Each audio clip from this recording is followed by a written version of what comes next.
पिता की friend request.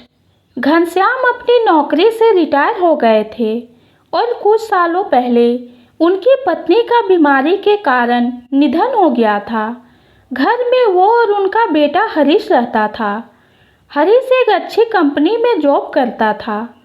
Ghanshyam ji अपने आप को बहुत अकेला महसूस करते थे। उनकी ये अकेलेपन की फीलिंग यूं ही नहीं थी। वो दिन भर घर में अकेले रहते थे और जब घनश्याम का बेटा काम से वापस लौटता तब लैपटॉप और मोबाइल में लगा रहता।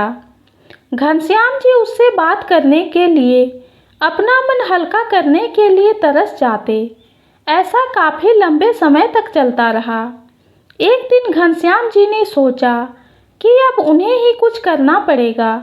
उनके पास एक सिंपल कीपैड वाला फ़ोन था, इसलिए उन्होंने अब एक नया एंड्रॉयड फ़ोन ले लिया।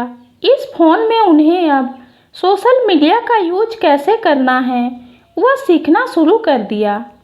जब हरीश ऑफिस से घर आया तो उन्होंने उससे कहा, बेटा मुझे ज़रा सोशल मीडिया कैसे इस्तेमाल करते हैं सिखा दोगे?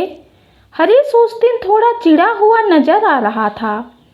उसने अपने पिता को कहा, मैं यहाँ इतना थक हार कर काम से लौटा हूँ और आपको कुछ नया सीखना है। मेरे बारे में नहीं सोचते कि थोड़ा आराम करने दो। घनश्याम जी अपने बेटे की बातें सुनते रहे, कुछ ना बोल पाए।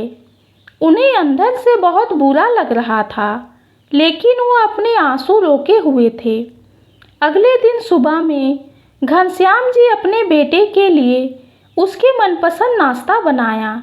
नाश्ता करते हुए बेटे का मूड अच्छा लग रहा था, इसलिए घनश्याम जी ने फिर से उससे कहा, बेटा मैंने सोशल मीडिया पर अकाउंट तो पड़ोसी के लड़के से बनवा लिया है। अब तू मुझे बता दे कि इस पर पोस्ट कैसे करते हैं। अपने पिता की बातें सुनकर इस बार हरीश जोर जोर से हंसने लगा और कहने लगा, क्या पापा आप भी इस उम्र में कहाँ सोशल मीडिया के चक्कर में पड़ रहे हो? आप धार्मिक किताबें पढ़ो, भगवान का नाम लो। इतना कहकर अपना नाश्ता ख़त्म करके हरीश अपने काम के लिए निकल गया। घनश्याम ने उसके बाद भी एक दो बार अपने बेटे से सोशल मीडिया सिखाने के लिए कहा, लेकिन उसने अपने पिता की बात पर ध्यान नहीं दिया। एक दिन रात को हरीश पानी पीने के लिए उठा तो उसने देखा कि उसके पापा के कमरे की लाइट चालू है। उसे थोड़ी चिंता हुई, इसलिए उसने खिड़की से झांक कर देखा तो उसके पापा मोबाइल पर सोशल मीडिया पर कुछ पोस्ट कर रहे थे। हरीश वहां से अपने रूम में चला गया और सो गया। हरीश सुबह नींद से जागा और जब उसने अपना सोशल मीडिया चेक किया तो वहां पर उसके पापा की फ्रेंड रिक्वेस्ट आई थी।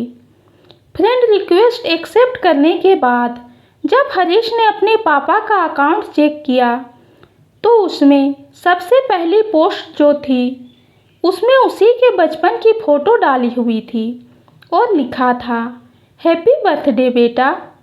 हरीश को अब समझ आया कि क्यों उसके पापा सोशल मीडिया सीखने के लिए इतने उतावले थे और क्यों यह काम उनके लिए इतना इम्पोर्टेंट था। उसकी आंखें नम हो गई। वह सीधा अपने पापा के कमरे में गया और उनके गले लगकर उनसे माफ़ी मांगने लगा। हम उन चीज़ों को ज़्यादा महत्व देते हैं जो कीमती हैं, लेकिन अमूल्य चीज़ों को अनदेखा कर देते हैं। ये कहानी आपको कैसी लगी कमेंट में ज़रूर बताइए। कहानी पसंद आती है तो चैनल को लाइक और सब्सक्राइब कीजिए। कहानी सुनने के लिए आपका बहुत बहुत धन्यवाद।